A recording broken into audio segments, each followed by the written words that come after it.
Hello all, welcome back to another new video of learn with Bhavna. अब हम start करने जा रहे हैं हमारा question 7 BSOC 132 sociology of India का। हाँ जी, हम असाइनमेंट क्वेश्चन कर रहे हैं आपकी जुलाई 24 एंड जैन 25 इनटेक स्टूडेंट्स के, जिसमें कि हमने ऑलरेडी 6 क्वेश्चन कंप्लीट कर दिए हैं आपके BSOC 132 के। दिस इज आर क्वेश्चन 7 जो कि आपका अगेन सेक्शन 3 में ही आता है। सो सेक्शन 3 की क्या स्पेशल बात है? फर्स्ट ऑफ ऑल, ये सबसे छोटा सेक्शन है बिकॉज यहाँ पे आपको short type of answers provide करने हैं जो कि सिर्फ 100 वर्ड्स में है। And every question is of 6 marks each. इसका हमने लास्ट क्वेश्चन 6 क्वेश्चन किया था and this is our question 7। तो आप देख सकते हो कि आपके 5 क्वेश्चन सेक्शन 3 से हैं एंड बाकी के 2 और 3 क्वेश्चन सेक्शन 1 और 2 से हैं। तो टोटल आपके पास 10 क्वेश्चंस हैं एंड उसी का क्वेश्चन 7 हम आज करने जा रहे हैं, जहाँ पे हमें डिस्कस करना है टर्म दलित को। तो जब हम बात करते हैं दलित टर्म की, तो हम बात कर रहे हैं एक ऐसी कम्युनिटी की, मार्जिनलाइज्ड मतलब कि पिछड़ी हुई कम्युनिटी, जो कि इंडिया में अगर आप देखो तो हिस्टोरिकली उसको इस कम्युनिटी को, दलित कम्युनिटी को बहुत ज्यादा दबाया गया है कास्ट सिस्टम के तहत, राइट। कास्ट सिस्टम में जो दलित है उनको सबसे नीचे वाला दर्जा दिया गया है। पहले तो उनको अनटचेबल्स बोला जाता था, अछूत बोला जाता था, बट लेटर ऑन उनको दलित टर्म दिया था एंड ये अंबेडकर जी ने उनको ये टर्म दी थी।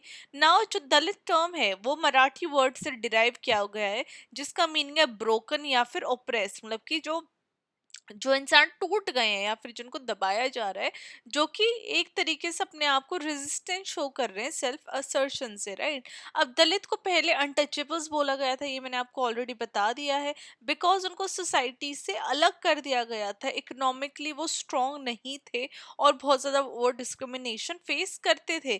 डॉक्टर BR अम्बेडकर जी ने इस टर्म को, दलित को चैलेंज किया, अनटचेबल टर्म को, एंड उन्होंने इनको जस्टिस प्रोवाइड करने की कोशिश की, जहाँ पे वो चाहते थे कि इनको इक्वल राइट्स मिले एंड एजुकेशन के अंदर भी इनकी जो एक रिप्रेजेंटेशन है वो हमें देखने को मिले ना। इंडियन कॉन्स्टिट्यूशन ने उसके बाद जो अनटचेबिलिटी टर्म है, जो अनटचेबिलिटी जो इनके साथ की जा रही थी, राइट, उसको कहीं ना कहीं खत्म कर दिया गया और अफर्मेटिव एक्शन प्रोवाइड करने की कोशिश की, जहाँ पे रिजर्वेशन भी देखने को मिली एजुकेशन सेक्टर में, जॉब सेक्टर में, ताकि जो दलित है उनका स्टेटस इम्प्रूव हो सके। लीगली बहुत ज़्यादा सेफ तरीके से एक दलित की जो पोजीशन है वो लाने की कोशिश की गई है, लेकिन स्टिल आज भी हमें डिस्क्रिमिनेशन हम देख सकते हैं जो दलित के साथ होती है, जो कि सोशल ऑस्ट्रेसिज्म और वायलेंस के तहत देखने को हमें मिली है।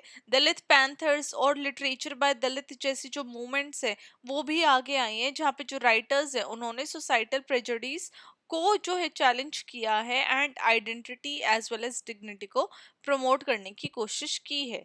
तो एट द एंड यहाँ पे कंक्लूजन भी मैंने प्रोवाइड किया 2 लाइन में, एज आई ऑलवेज मेंशन कि कंक्लूजन बहुत ज़्यादा ज़रूरी होती है, बिकॉज ये आपके आंसर को एंड कर देती है एक कंक्लूड तरीके से, राइट। तो यहाँ पे कंक्लूजन में मैंने मेंशन किया कि जो दलित टर्म है वो हिस्टोरिकल ऑपरेशन, जो बहुत समय से जो ऑपरेशन चलता आ रहा है इन कम्युनिटीज के अगेंस्ट, और जो कंटेम्प्रेरी रेजिस्टेंस है आज के टाइम में, प्रेजेंट टाइम में जो दलित इससे लड़ रहे हैं उसको दर्शाता है।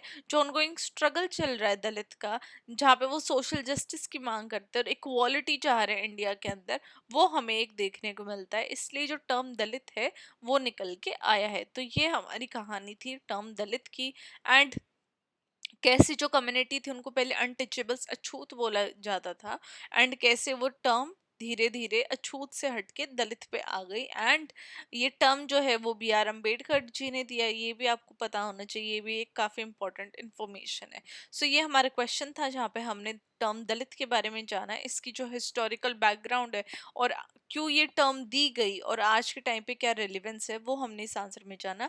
लेट मी नो अगर आपके पास और भी कोई इंपॉर्टेंट इन्फॉर्मेशन है दलित टर्म से रिलेटेड या दलित कम्युनिटी से रिलेटेड, वो भी आप मुझे प्लीज़ कमेंट करके बताइएगा। और इसी तरीके से आप अच्छे क्वेश्चन चाहते हैं, अच्छा कंटेंट चाहते हैं अपने असाइनमेंट्स के लिए as well as in future आपके एग्जाम्स के लिए, तो चैनल को सब्सक्राइब कर लीजिए, वीडियो को भी लाइक कर दीजिए और अपनी जो व्यूज़ हैं वो मेरे साथ शेयर कीजिए नीचे कमेंट बॉक्स में। And I see you very very soon with question 8। Till then keep on writing assignments, do well in your assignments, and I hope you all score really well in your assignments. Bye bye.